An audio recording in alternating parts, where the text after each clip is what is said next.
What's going on, guys? Welcome back to Weekly GCap, the only source you'll ever need to catch up on all the gaming news from the last week. As always, we got quite a couple stories to go through, and as always, if there's only a couple that interest you, feel free to either use the timestamps down in the description or just kind of scroll through in the time bar and the chapters should be labeled there. First things first, let's go ahead and go over all the major game releases in the last week. So, on August 30th, we have Star Wars Outlaws. Then on August 29th, it was a pretty busy day with Gory Cuddly Carnage, Atom Bot, Gundam Breaker 4, MEO The Smiling Man Famicom Detective Club, Monster Jam Showdown, Shadow of the Ninja Reborn, Squirrel with a Gun, Vampire Survivors. This is the PS release of it because obviously it was on Xbox, Switch, and PC before, but now it's finally on PlayStation, and Visions of Mana. Then on August 27th, we had Core Keeper, which was technically available before, but is now leaving early access. And then August 26th, with the World of Warcraft, the War Within expansion. So, have you gotten to pick up or are playing these games? Next up, two games are free on Epic Games, those being Fallout Classic Collection, which includes Fallout 1, 2, and Tactics, and Wildcard Football. These are free until September 5th at 11 a.m. EST, so you might as well redeem them because there's no better price than free. Next up, we got the September PS Plus Essential Games for you guys. The first one being Quidditch Champions, which takes place in the Harry Potter universe, MLB The Show 24, and Little Nightmares 2. As cool as it is to see Little Nightmares here, I can't help but feel like they should have held that one off for just a month longer. That would have been perfect for October with spooky season and everything, but hey, maybe that's just me. Next up, Tokyo Xtreme Racer was announced. This coming from Gamatsu, quote, Genki has announced Tokyo Xtreme Racer, its first new console racing game in 18 years. It will launch for PC via Steam in 2025 with English, Japanese, and simplified Chinese language support.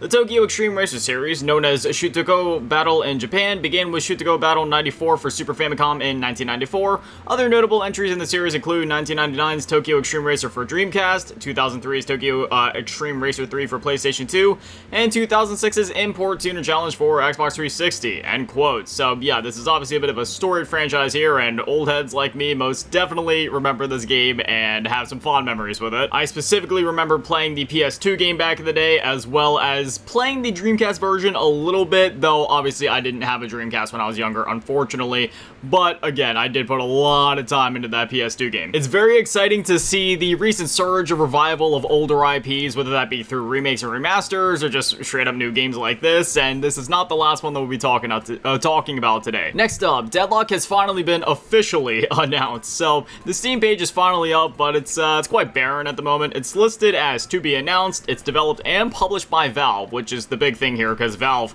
you know, they used to develop and publish a lot of games, whether that be the Half-Life games, Portal, Left 4 Dead, the list goes on, and then they just kind of sort of stopped, which is really unfortunate, because obviously, I mean, if you've played a Valve game before, you know Valve games are always like some of the best video games of all time. But anyway, the tags for the game are MOBA, third-person shooter, and PvP. There's also a notice that reads, quote, Notice Deadlock is in early development with lots of temporary art and experimental gameplay. Access is currently limited to friend invite via our playtesters, end quote. So, this isn't exactly open to the public, but if you know somebody who knows somebody who knows somebody that has access to the game, maybe they could send you an invite and you can get a chance to hop in and play. For me, I don't have any friends, so I'm just gonna wait until this thing is available to the public. But still, regardless, Valve developing and publishing a game in 2024, very exciting. Next up, the Disney Epic Mickey Rebrushed demo is available now. This coming from THQ Nordic on X, quote, play the free demo for hashtag Epic Mickey Rebrushed today and get a glimpse of Mickey Mouse's exciting adventure in the stunningly reimagined 3D platformer.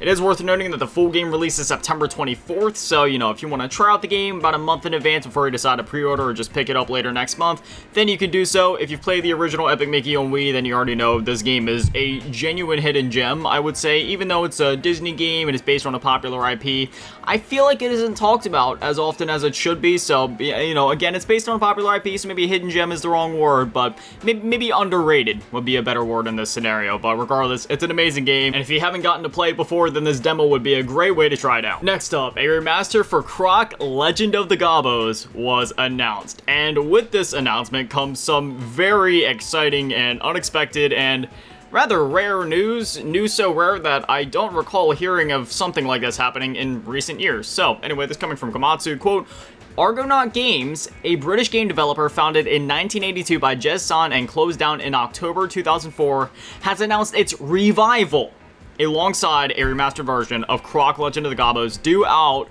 for all the current consoles and PC in 2024.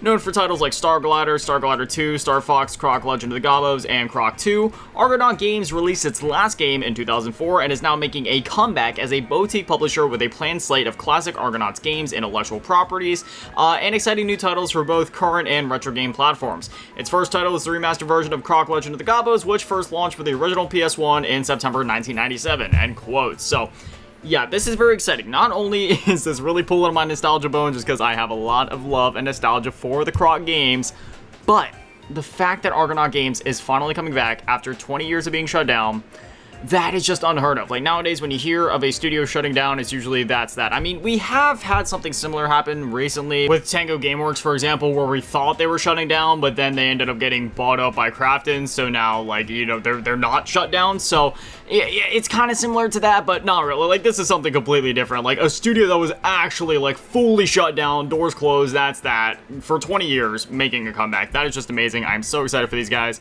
And further, I'm really excited to see how, like, what this remaster is going to look like, what they're going to do with it. It's supposed to be coming out sometime this year, and there's obviously only like 4 months left in the year, so probably sometime between September, I'd say between September to November, maybe an early December release at the latest, because usually, you know, a lot of games don't end up coming out towards the end of December, but, you know, probably sometime between early September to early December would be my guess. So yeah, obviously once we get an official release date and some more details, I'll let you guys know, but regardless, very exciting stuff. Next up, a Death Stranding 2 Tokyo Game Show event was announced. So this coming from Kojima Productions.jp, quote, Kojima Productions will host a panel discussion on Death Stranding 2 on the beach for PlayStation 5. Visionary game creator Hideo Kojima and Dachi Miura, singer-songwriter and official supporter of TGS 2024, will be joined by a number of guests, including Nicholas Winding Refn, to discuss the upcoming title. I'm sorry if I butchered that. I most definitely butchered that name. I apologize. Attendees will be given a front row seat to the latest update in the development of Death Stranding 2 on the beach, end quote. So I just wanted to highlight that just for anybody curious about any potential updates or about learning more about this game. I'll definitely be checking this out. Obviously, I won't be like going in person by any means, but once videos and transcriptions and translations and such get out there, then hopefully we'll have some more information to kind of dig our teeth on as we wait for this game to come out, because I'm very, very excited for Death Stranding 2. Next up, Black Myth Wukong sold 10 million copies in 3 days. This is coming from Black Myth Wukong on X, quote, Black Myth Wukong has sold 10 million copies across all platforms. Date as of 21 Beijing time, August 23rd, 2024.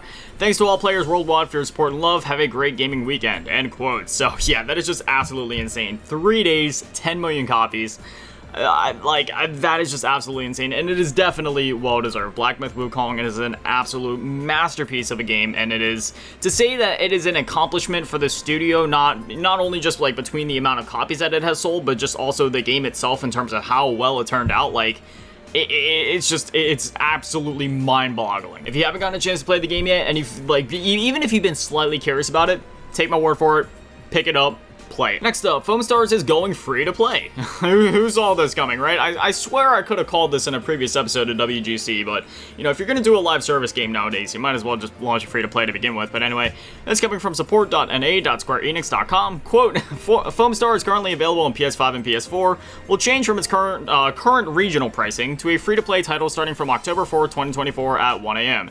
In addition, while previously a subscription to PlayStation Plus was required to play Foamstars, after the price change, consumers who are not subscribed to PS Plus may download and play Foamstars for free. For those who have downloaded Foamstars before this change in price, we are planning to distribute a free legacy gift that includes these exclusive in-game items.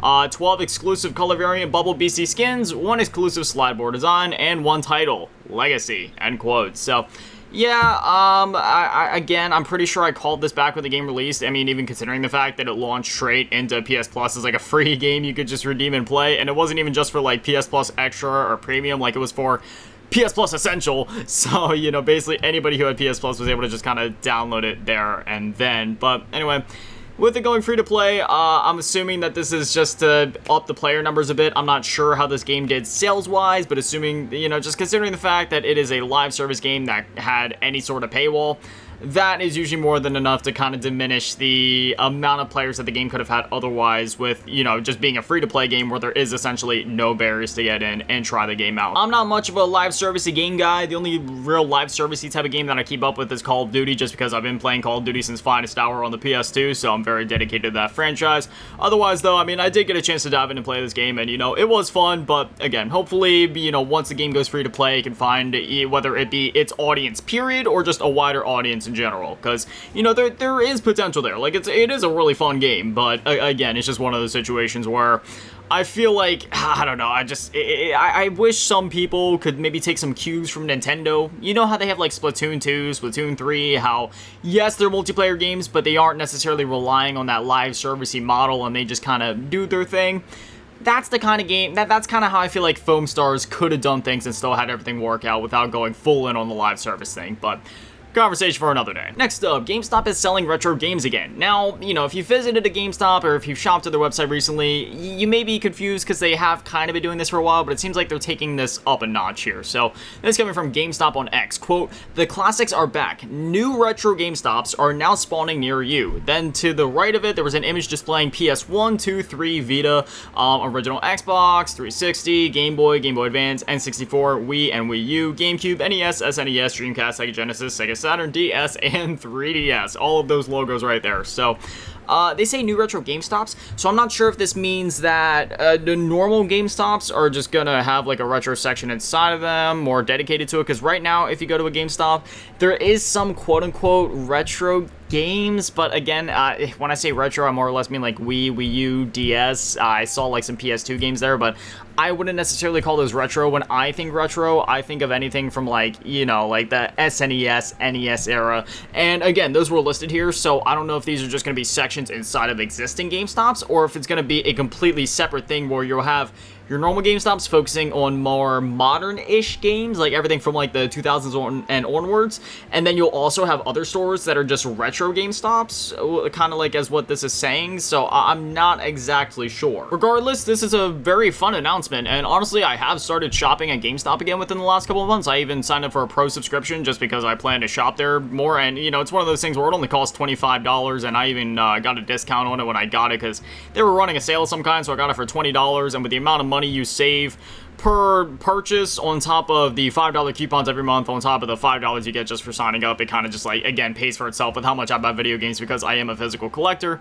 So it was one of those things where I was like, hey, you know what, it would be worth it for me to do that, and yeah, this just seems like even more of a reason for me to continue shopping at GameStop if this is an initiative that they're going to be pushing, as well as, hey, if the pro memberships end up applying at these retro spots or these retro sections of the store, then yeah, I'm all in. As hit or miss as some of GameStop stuff can be, I will say, especially when it comes to retro stuff, being able to do that shopping in person rather than buying it off of, say, eBay or Mercari sometimes can be quite beneficial in the long run. And finally, we have a full recap of the Indie World / Partner Direct that Nintendo did. So this is a very new thing, and I don't believe they've ever done this before, where they took an Indie World and a Partner Direct and combined them into one. Sort of like how Xbox has their Xbox showcases followed up by certain directs sometimes. It was sort of like that, but on a larger scale. So, very interesting, but it left us with a lot of games to talk about. So we're just going to fly through this as quick as we can. Basically, how I'm going to do it is I'm going to announce like what the title of the game was, if we got a release date, and then go on from there. If there wasn't a release date, I won't say anything, and if there was a release date, I'll mention it. So, let's go.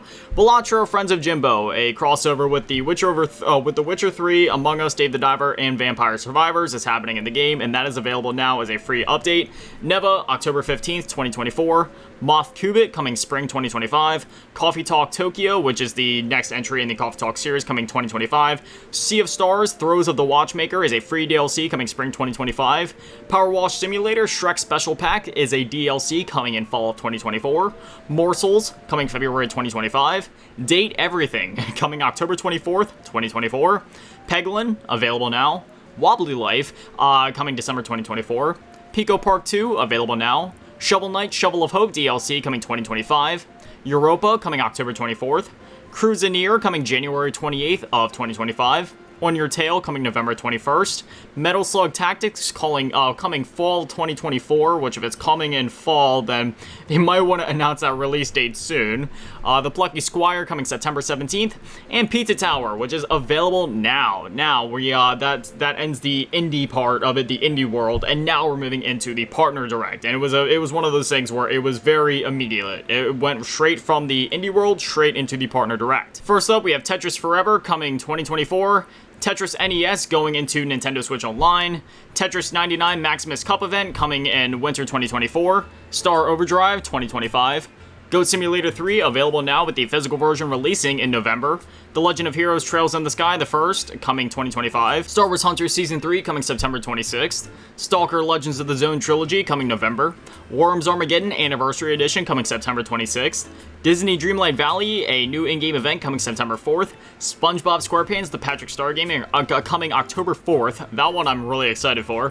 Fitness Boxing 3, your personal trainer, coming December 5th. Capcom Fighting Collection 2, which includes Capcom vs. SNK Millennium Fight Pro 2000 Pro, Capcom vs. SNK 2 Mark of the Millennium 2001, Project Justice, Capcom Fighting Evolution, Street Fighter Alpha 3, Plasma Sword, Power Stone, and Power Stone 2. That coming 2025. Then we had the Marvel vs. Capcom Fighting Collection coming September 12th, and a physical version releasing on November 22nd. Atelier Yumiya, The Alchemist of Memories and the Invisalign coming 2025. The Suikoden 1 and 2 HD Remaster coming March 6th. Dragon Quest III HD 2D coming November 14th.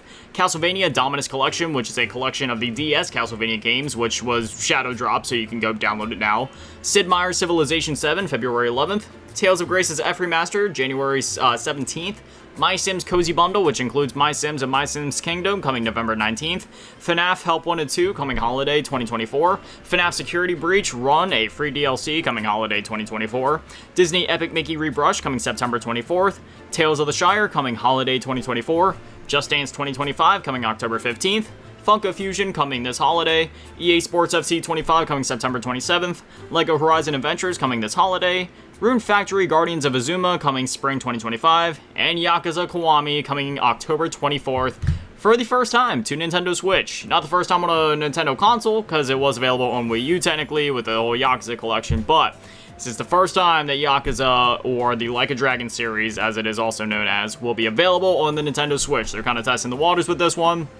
He had mentioned before that they weren't sure if they actually wanted to release any of the Yakuza games on Switch, but thankfully they have changed their mind, and if you're on Nintendo Switch, and if it's your only console, and if you've never played a Yakuza game before, Yakuza Kiwami, it's a remake of the first game, and yeah, it's obviously a great place to dive in as it is the first game. Some people would say Yakuza 0 is the best place to hop in because it's like a prequel game, but I've always disagreed with that. I feel like you should play the games in release order, so Yakuza 1 first, and then go up until Yakuza 0 released, a few entries into the series, and then go back, but again, that's that discussion for a whole other day. Anyways, Yakuza Kiwami, it's a great place to jump in. If you have a Switch, if you haven't played the games before, I highly recommend it. The only unfortunate thing is while yes, I believe they said it's only going to be $19.99 USD, there's only going to be a digital version. No physical copy, which is really a shame. Hoping that maybe Limited Run could do a, print run of it of some kind, just so there's at least a physical version out there somewhere in some way. But regardless, a very welcome addition to the Switch library, and yeah, that's also the end of the Direct. So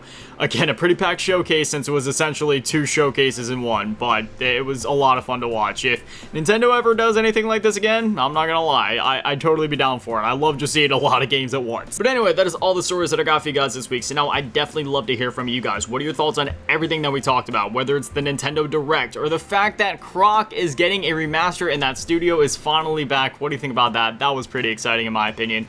Or GameStop seeming to expand their retro ambitions. Again, they've been doing this for a little while, but it seems like they're taking things to the next level here. So I'm excited to see what that's all about, but I'm also scared that, I don't know, they might try to pull some sort of scandal. You guys know how you try to trade in a game now and they only give you about 2 cents for it? How egregious are the trade-in prices going to be if you say try to trade in like a GBA Pokemon game? I don't even want to begin to imagine or guess. But anyway, whatever you guys are thinking, whatever it is, I'd definitely love to hear from you guys. But anyway, this is Weekly GCap. New episodes go live every single Friday at 9 a.m. Eastern. So if you want to catch them as soon as they go live, well then, now you know where to be here. But anyway, that's going to do it for me, guys. Thank you guys for watching. Have an amazing day and an amazing weekend. Stay beautiful. I love you all. Peace.